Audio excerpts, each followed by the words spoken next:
Hello, Maria Rivera Heath here. Let me take a look.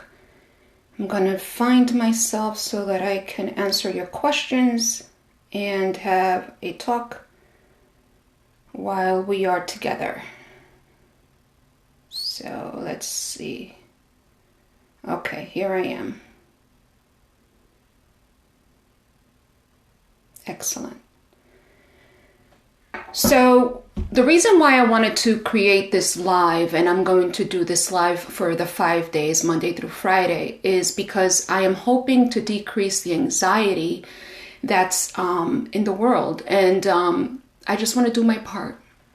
So thoughts like we've talked before, like I've mentioned in in plenty of lives, and I've spoken to my clients plenty of times in regards to keep your thoughts aligned with what you want, not with what you don't want. And right now, what we want is to feel safe. And when we don't feel safe, there's some, PTSD, there's some trauma, there's potential. This has potential of creating even more anxiety. So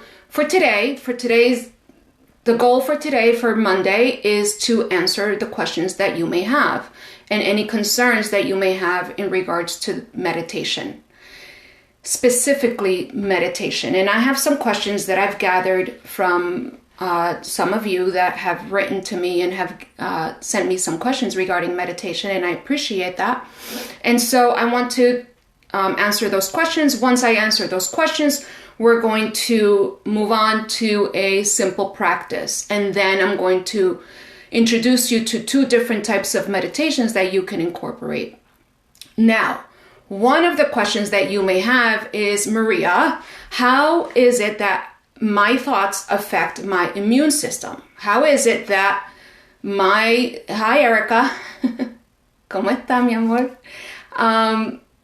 So one of the things is, how is it that your thoughts affect your mood, and how is your mood affecting your central nervous system and your immune system, and why is that so important right now?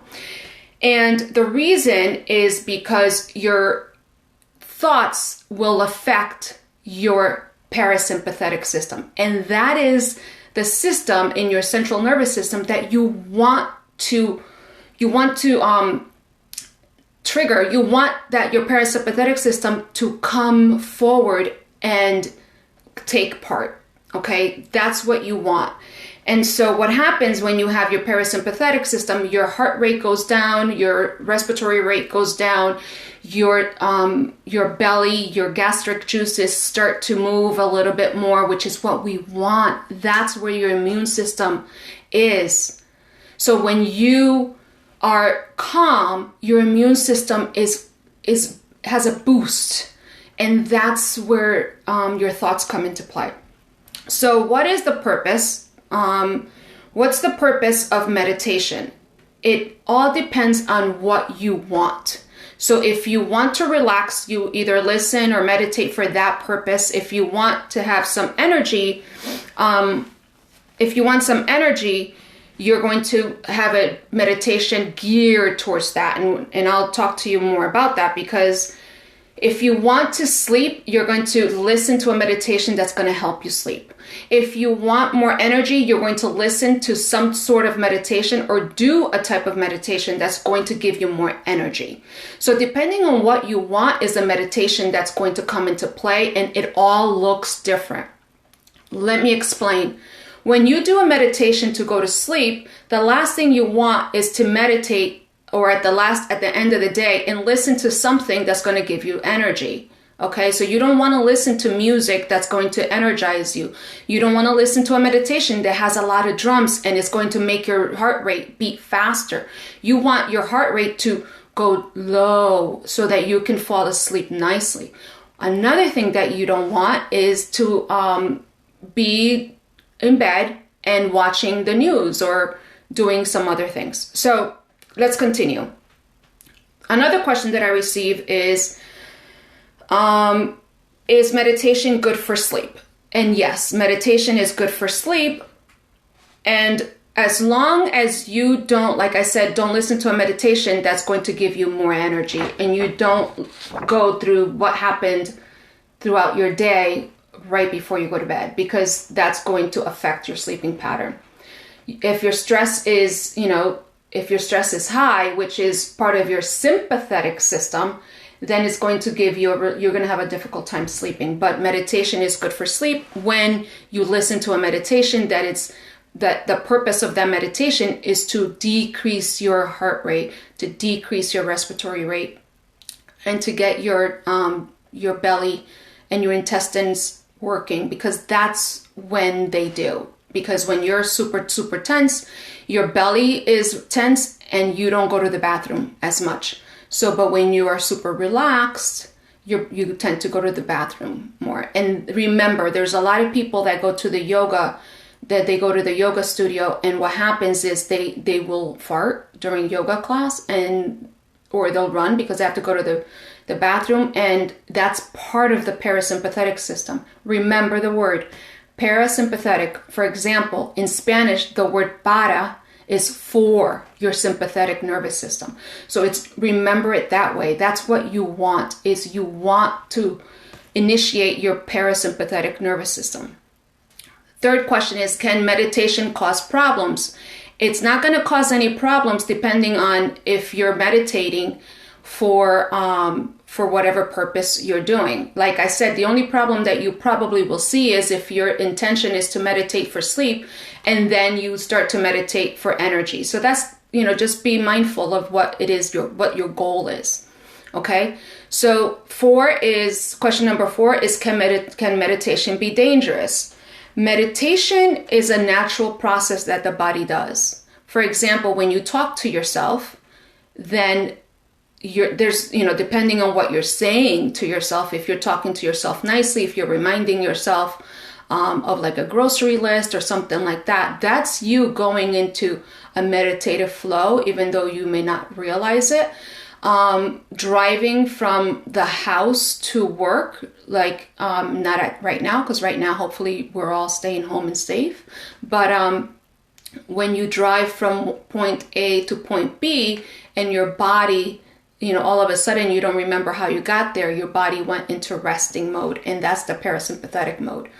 So can it be dangerous? The only thing that meditation can be dangerous is if you get triggered during meditation. A lot of people that do not have a meditation practice going right now, they tend to live in a state of tension and in a state of like fight or flight, which is the sympathetic nervous system. And when you begin therapy or when you begin a meditation practice, then what happens is when the clinician, when your therapist starts to talk or guide you through whatever you've been through, then the dangerous is, there's no danger in meditation per se, but you are going to get triggered.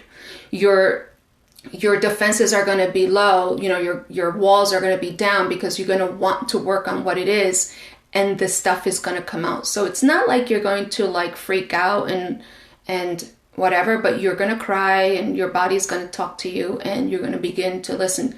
You're going to begin to have that beautiful connection and that beautiful relationship that exists between you, yourself, and your soul and your body and your spirit. And once you get past that, the trigger, the trauma, the initial part of it, and you become comfortable with being vulnerable with yourself and to yourself, then it's going to be a beautiful practice. So question number 5 that I have here is, what are the benefits of the meditation? Like I mentioned before, your body goes into resting, your tension goes low, your blood pressure goes to normal when you're meditating, your respiratory rate goes low, your impulse control becomes better because you're able to control your emotions better. Your self-awareness is better because you begin to know who you are. You begin to listen to the voice within, and you begin to the relationship between yourself and your spirit and your soul. So it's a beautiful thing to do, to incorporate. Now, another question that I have, before I move on to the next question, it's one of the things that I also mention to my clients when they have ADHD, and the kids, especially the kids, they play games, or even adults when they play games online or what have you, or even when, you know, they're strolling on Facebook, it's a mindless thing. So we say it's mindless, but it really isn't. Your mind is at play, but your body is at rest when that's happening. So the scrolling down on Facebook or Instagram, whatever it is, and the games, it's really what people are looking for is for the body to rest. And it's a break actually for the central nervous system. If you have ADHD, a lot of that calms a lot of people down. And for games can trigger a lot of people. You know, it all depends. Everybody's different. So everybody, you know, every body is different. Every mind is different. So how do I know if I'm doing it right? So there's no right or wrong way to meditate. You feel it. Okay, so when you feel resting, the goal is to bring your parasympathetic system out to play, so that, you know, initiate that. That's the goal of meditating. So the more you practice your meditation, you'll begin to really listen, like I said, to yourself. So let's move on.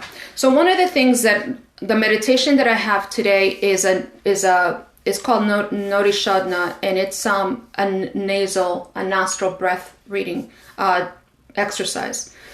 So what this meditation does is it brings your left hemisphere. Now this is my left. It may not be your left because you're on faith. We're doing live, so it might be the opposite. So remember, this is my left, and this is my right. So one of the things that you may want to do is make sure that your hands are washed right now, because we don't want to bring whatever germs we have at any time actually close to our face. But this meditation goes from your left hemisphere to the right hemisphere and back from the right hemisphere to the left hemisphere. Okay, now when the brain does this, the body does it too, but we just don't feel it. Okay, the only thing that we feel is the air going in and out of our noses. So one of the things that I want you to do is get a tissue, okay, because this practice is going to get your nose running a little bit. I was just doing this before. So one of the things is bring your right thumb to the right nostril, and then bring your ring finger to the left nostril. Okay, so we're going to do this and this. And we're going to cover this and we're going to cover this. Okay, we're going to go back and forth. Now, what happens is what you want to do is you want to inhale through the left. Remember, this is my left. So inhale through the left, exhale to the right, inhale through the right, exhale to the left. That's one repetition. Okay, now I can hear your question. Why do we begin with the left? The reason we begin with the left is because that's the way I was taught, but I think that the reason why we begin with the left side is because our blood flow goes left to right. And also that I was taught as well as a child is when you receive with your left, and when you give with the right. But I don't know if that does apply, because I am not, this is a yoga technique. This is a yoga breath, a yogic breath. So this is the way that I was taught. This is what I believe the theory behind this is. But it's from left hemisphere to right, right to left. So let's begin. Bring your right thumb to the right nostril. Bring your right ring finger to the left. If this doesn't work for you, this also works. So where you're like this, okay? Or you just go this way and that way, okay? So let's begin. Inhale. Hold. Switch. Exhale. Inhale. Hold. Switch. Exhale. That's one rep. Inhale. Switch, exhale. Inhale, exhale. Beautiful. Close your eyes. Inhale left. Switch, exhale right. Beautiful. Inhale right.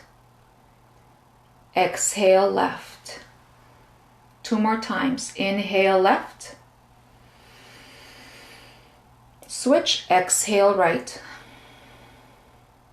Inhale right. Switch, exhale left. 1 more time. Inhale left. Switch, exhale right. Beautiful. Inhale right. Switch, exhale left. Good. Now,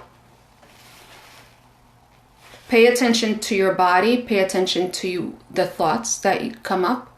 You can write those down in your journal. And I invite you to challenge your thoughts. You know, what were you thinking while we were doing this practice? What came up for you? Write it down. If the thought was a beautiful thought, embellish that thought. Continue with that thought. Okay?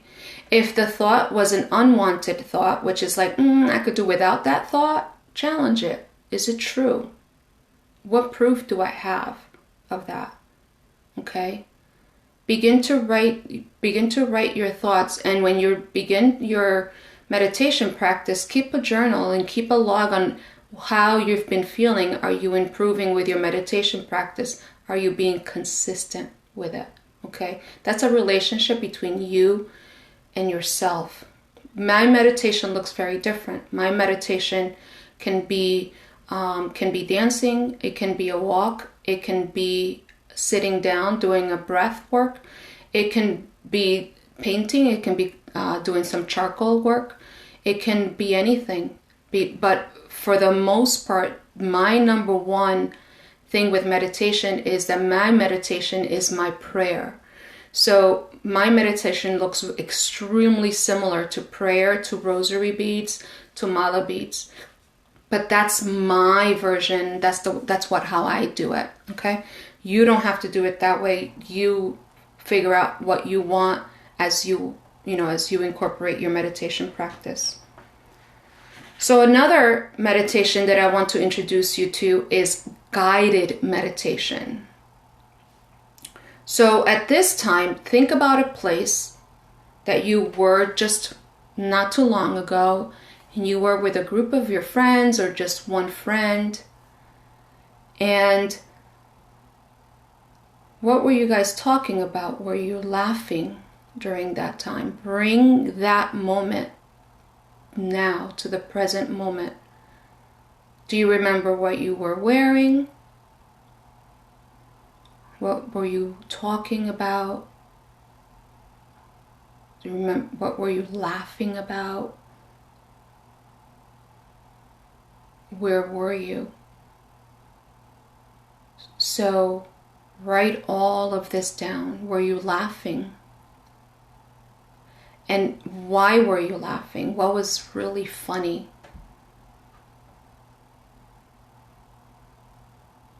Or was it really, was it a group of people? Were you out somewhere? What was going on? So whatever comes up for you, write that down. I remember when I was doing this and we were talking about this and we were laughing and it was so much fun. I can't wait to go out again and bring that forward. So now everything, okay, so I'm going to time out. Everything that I just discussed in regards to like the guided meditation. A guided meditation is someone talking to you, guiding you to a certain thing.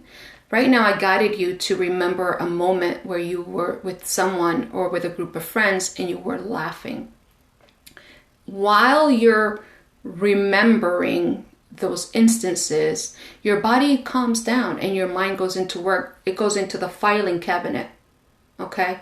And then your mind is triggering, recollecting those beautiful moments of laughter. your body will experience that laughter again. So if you're driving, I do this all the time. I'm driving, I remember, I start to laugh. My body is, my heart rate is low, my respiratory rate is low, my digestive juices are flowing. So everything is beautiful when you are in alignment. Okay. So I hope that you found this very helpful today. Leave me a comment if you did. If you're watching the replay, you can always leave me a comment. I'll make sure I read them. And I will be here tomorrow with another meditation for you. Okay? Thank you for being here. Thank you for watching. And please stay safe and stay home if you can. Okay? Thank you. Namaste.